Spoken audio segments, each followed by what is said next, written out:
오늘은 최근 운행이 재개된 목포 시내버스 운수 노동자들의 월급날입니다. 하지만 체불 임금 가운데 일부만 지급되면서 다시 걱정이 커지고 있습니다. 사회관계망 서비스의 해킹 의뢰 채널을 운영하며 수백만 건의 개인정보를 빼돌린 해킹 조직이 경찰에 적발됐습니다. 전라남도와 부산시, 경상남도 그리고 해양수산부가 남해안을 동북아의 대표 해양 레저 관광 중심지로 만들기 위해 협력하기로 했습니다. 기후변화로 해수면이 올라가면서 전남적 해안 침식이 빨라지고 있습니다. 자치단체들이 대책 마련에 고심하고 있습니다. 여러분 안녕하십니까? 목포 MBC 뉴스데스크입니다. 오늘은 목포 시내버스 업체 태원유진의 월급날입니다. 체불됐었던 지난해 임금 일부만 지급되면서 월급날만 애타게 기다렸던 운수 노동자들의 표정은 다시 굳어졌습니다. 양현승 기자입니다. 정상 운행을 시작한 뒤 일주일 만에 태원유진의 월급날이 찾아왔습니다. 태원유진은 운수 노동자 등 직원 350여 명에게 9억 5천만 원을 지급했습니다. 파업이 종료되고 정상 운행을 시작했던 작년 11월 16일부터 11월 말까지 체불됐던 게 5억 4천만 원. 12월 1일부터 버스가 멈춰섰던 12월 11일까지의 임금이 4억 1천만 원입니다. 실질적으로 근무한 급여, 11월, 12월 급여, 그 부분은 정확하게. 체불됐던 임금 일부가 지급됐지만 불씨는 아직 살아있습니다. 임금 계산이 끝난 12월 11일 이후 버스회사 사정에 의해 버스 운행이 중단됐던 64일에 대해서도 태원유진은 노동청 해석에 근거해 급여의 70%를 지급해야 하기 때문입니다. 회사에서 이제 그것을 정리를 한다고 한다고 그랬거든요. 근데 그 뭐 날짜를 확실한 날짜는 계약 없이. 목포시가 지난 17일 재정지원금 9억 5천만 원을 지급한 걸 감안하면 이번 급여 지급은 사실상 목포시 세금으로 충당됐습니다. 태원유진은 재정난을 호소하지만 운수 노동자들의 답답함은 커지고 있습니다. 3개월 만에 받은 임금이 평균 한 200 정도밖에 안 돼서 기사를 어떻게 살 수 있겠습니까? 또 자녀 있는 사람들은 또 학비라도 들고 그럴 것인데 지금 남한테 지금 다 빌려서 지금 입학 준비하고 있는 것 같아요. 한편 태원유진 이한철 회장은 MBC와의 통화에서 1월치 급여부터는 태원과 유진에서 자신이 받아야 할 임금 전체를 포기하겠다고 밝혔습니다. 이는 최근 기자회견에서 태원과 유진 둘 중 한 곳에서는 임금을 받겠다는 입장에서 완전히 물러난 결정입니다. MBC 뉴스 양혜승입니다. 해킹 의뢰 SNS 채널을 운영하며 개인정보를 빼돌린 해킹 조직이 경찰에 적발됐습니다. 이들이 300여 개 사이트에서 빼돌린 개인정보만 700만 건에 달합니다. 경찰은 12명을 검거해 이 가운데 7명을 구속했습니다. 박정호 기자입니다. 경찰이 철문을 강제로 엽니다. 철문 안쪽에 설치된 강화 유리문을 다시 열고 들어가자 컴퓨터 여러 대가 설치된 사무실이 나옵니다. 내일로 컴퓨터에서 전화번호 설정해서 왔어요. 네? 전화번호 설정해서 왔어요. 네. 어때요 그렇습니다. 지난 2020년 8월부터 불법 도박 사이트를 운영해온 48살 조모 씨 등 12명은 사회관계망 서비스에서 해킹 의뢰 채널도 함께 운영했습니다. 이들이 2년 동안 해킹을 통해 빼낸 고객 정보는 결혼정보업체 등 385개 웹사이트에서 700만 건에 달합니다. 각 웹사이트 접속 아이디와 비밀번호뿐만 아니라 휴대전화번호, 전자우편 주소 등 민감한 개인정보가 해킹으로 유출됐습니다. 해킹 의뢰 전문 채널을 운영하며 건당 100만 원에서 500만 원의 대가를 받고 경제 언론사, 결혼정보업체 등 385개 홈페이지를 해킹하여 불법 도박 사이트를 운영하는 일부 고객은 경쟁업체의 웹사이트를 마비시킬 목적으로 디도스 공격을 조 씨 일당에게 의뢰하기도 했습니다. 해킹 조직 12명 가운데 7명은 정보통신망 침해 등의 혐의로 구속됐습니다. 경찰은 한국인터넷진흥원 등과 공조해 피해 업체의 해킹 사실을 통보했습니다. 경찰은 불법으로 해킹한 개인정보를 재판매하거나 다른 범죄에 악용한 사례가 있을 것으로 보고 수사를 확대하고 있으며 해킹을 의뢰한 사람들도 추가 입건할 방침입니다. MBC 뉴스 박종호입니다. 목포시가 공무원 해외 배낭 연수를 추진하고 있습니다. 목포시는 공무원 해외 배낭연수를 올 상반기에 2차례 실시할 계획으로 이달 말까지 연수팀 구성과 계획서를 제출받은 뒤에 4개 팀 56명에게 1인당 200만 원씩 연수비를 지원할 계획입니다. 목포시는 코로나19 상황에서 고생한 직원을 격려하고 시정 경쟁력을 향상하기 위해서라며 3억 원의 예산을 세웠지만 불안전한 시내버스 상황과 경기 침체 등을 감안할 때 시민 정서와 반한다는 비판이 일고 있습니다. 새학기 전남 지역 학생들은 마스크를 착용하지 않고 등교할 수 있을 것으로 보입니다. 전남교육청은 실내 마스크 의무 해제 후 처음 맞는 새학기에 전남 지역 학생들은 원격 수업을 하지 않고 대면 수업을 실시하기로 했으며 통학버스나 합창 수업 등 좁은 공간에서 많은 학생이 모이는 수업의 경우 마스크를 착용하기로 했습니다.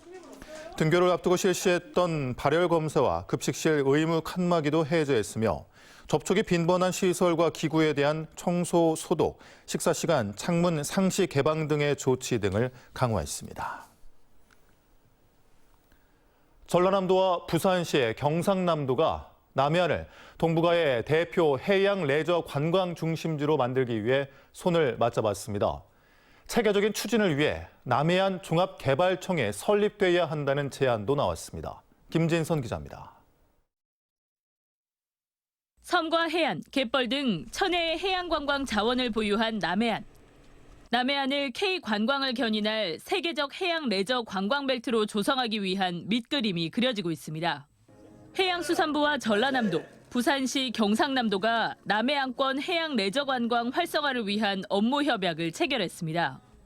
지난해 3개 시도의 상생 협약에 이어 해양수산부도 남해안의 잠재력을 키워나가는 데 합류했습니다. 이곳 남해안이 동북아를 넘어 전 세계의 해양 관광 메카로 발돋움할 수 있도록 함께 노력했으면 하는 생각입니다. 이번 협약에 따라 4개 기관은 지역별 관광자원 활용과 산업 육성을 위한 아이디어를 발굴하고 관련 사업을 추진하게 됩니다. 특히 전남과 경남, 부산에 이르는 남해안을 마리나 시설, 크루즈 등과 연계시켜 동북아 대표 해양 레저 관광 벨트로 조성한다는 구상입니다. 전라남도는 섬과 갯벌 국가정원과 SOC 확충, 국제 크루즈 관광 기반 조성 등을 주요 프로젝트로 꼽았습니다. 제주, 전남, 경남, 부산은 상해, 후쿠오카와 함께 연결해서 국제 크루즈 루트에 아주 좋은 최적지라고 생각합니다. 남해안 종합개발청 설립 필요성도 제기됐습니다. 정부 부처별로 관련 사업이 산재된 만큼 해수부와 국토교통부, 환경부 등 6개 부처가 공동 참여하는 컨트롤타워가 필요하다는 겁니다. 해양수산부가 지역별 사업에 대한 용역에 나선 가운데 남해안 글로벌 해양 관광벨트 구축이 급물살을 타고 있습니다. MBC 뉴스 김진선입니다. 전남은 전국에서 가장 긴 해안선을 끼고 있는데요. 기후변화로 해수면이 올라가면서 해안 침식도 빨라지고 있어 자치단체들이 대책 마련에 고심하고 있습니다. 문현철 기자입니다. 무한리한 바닷가, 수백 미터에 걸쳐 곳곳이 무너져 절벽이 됐고 나무들은 쓰러졌거나 아슬아슬하게 매달려 있습니다. 이곳에서만 육지 쪽으로 30m가량 침식되면서 바로 뒤 농경지까지 위협받고 있습니다. 해수면이 상승하고 태풍 강도도 세지면서 이 같은 해안 침식이 전국적으로 빠르게 진행되고 있습니다. 정부는 이 때문에 지난 2000년부터 10년 단위로 연안 정비 기본 계획을 세워 자치단체와 함께 침식 방지 사업을 벌이고 있습니다. 연안 정비 사업은 피복선 등을 이용하여 호안을 조성함으로써 바다에서 오는 파도나 파랑으로부터 해변을 보호하고 또 수중 방파제와 돌제 등 인공 구조물을 만들거나 해변 복원 등 다양한 연안 정비 사업들이 진행되고 있습니다. 지난 2020년부터 시작한 3차 연안 정비 기본 계획에 따라 전남도는 13개 시군 89곳에 2,970억 원을 투자할 계획입니다. 특히 시군 재정 부담을 덜어주기 위해 전남도가 올해부터 도비 지원에 나서 사업 속도가 빨라질 것으로 보입니다. 지금까지 사업비 비율은 국비가 70%, 시군비가 30%였습니다. 그래서 시군 재정 부담이 되어 왔습니다. 따라서 올해부터는 시군비 부담 중 30%를 우리 도에서 지원합니다. 연안 정비 사업의 또 다른 걸림돌인 행정 절차 기간도 대폭 단축될 예정입니다. 도는 길게는 1년 이상 걸리던 해역 이용 협의, 공유 수면 점 사용 허가 등을 연차별 계획에 따라 미리 완료하도록 했습니다. 더 이상의 침식을 막고 복원된 곳을 친수 공간으로 만드는 연안 정비 사업이 탄력을 받을 전망입니다. MBC 뉴스 문현철입니다. 영암군이 공론화위원회 권고안에 따라 영암군 민속씨름단을 존속하기로 결정했습니다. 영암군은 공론화 과정 중 2번의 설문조사에서 씨름단 운영이 잘 안 되고 있다는 답변이 48%로 높게 나타났지만 해체보다는 효과적으로 운영해야 한다는 뜻으로 해석됐다며 앞으로 씨름단의 공공성과 공익성을 강화하겠다고 밝혔습니다. 우승희 영암군수는 효율적인 운영 방안을 위한 세부 계획을 철저하게 수립해 성적뿐만 아니라 군민 모두가 자랑스러워하는 씨름단으로 재도약시키겠다고 말했습니다. 명현관 해남군수는 어제 열린 5.18 민주화운동 용서와 화해 대국민 선언식에 5.18 정신과 지역 정서에 반하는 부분이 있다고 판단돼 행사 안내 책자에 실린 축사를 뒤늦게 취소한다고 밝혔습니다.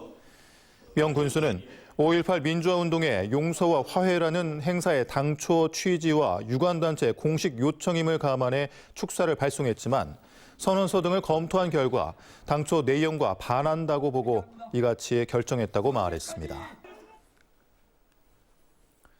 전남 선관위는 제3회 전국 동시조합장 선거 후보자 등록 신청을 내일부터 모레까지 이틀 동안 관할 시군 선관위에서 접수한다고 밝혔습니다.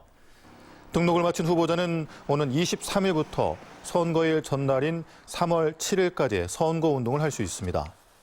한편 조합장 선거 선거권자는 누구든지 22일부터 25일까지 해당 조합이 정하는 기간에 조합에서 지정한 열람 장소를 방문하면 선거인 명부를 열람할 수 있습니다. 가격 폭락과 생산비 급등으로 한우 사육 농가가 어려움에 처한 가운데 대체육 시장에 또 다른 위협 요소란 지적이 제기됐습니다. 민주당 서삼석 의원은 세계 대체육 시장 점유율이 2025년 10%에서 2040년 60%로 성장할 것이란 해외 컨설팅 기업 보고서 사례를 제시하며 국내 대체육 시장이 현재 0.1%에 불과하지만 앞으로 확대될 가능성이 높다고 밝히고 한우 산업 경쟁력을 위한 대책을 정부에 촉구했습니다. 전라남도 의사회가 대지진 피해가 발생한 튀르키예에 긴급 구호 성금 5천만 원을 전달했습니다. 전라남도 의사회는 튀르키예 참사가 발생한 뒤 모금 운동을 시작해 닷새 동안 140여 명의 의사 회원들로부터 성금을 모금했습니다. 전라남도 해외 농수산식품 상설 판매장이 지난해 1,000만 달러 수출 실적을 달성했습니다. 전남 해외 상설 판매장은 9개 나라 20곳으로 쌀과 딸기, 배, 김 등 신설 농수산물과 가공식품으로 이루어져 있습니다.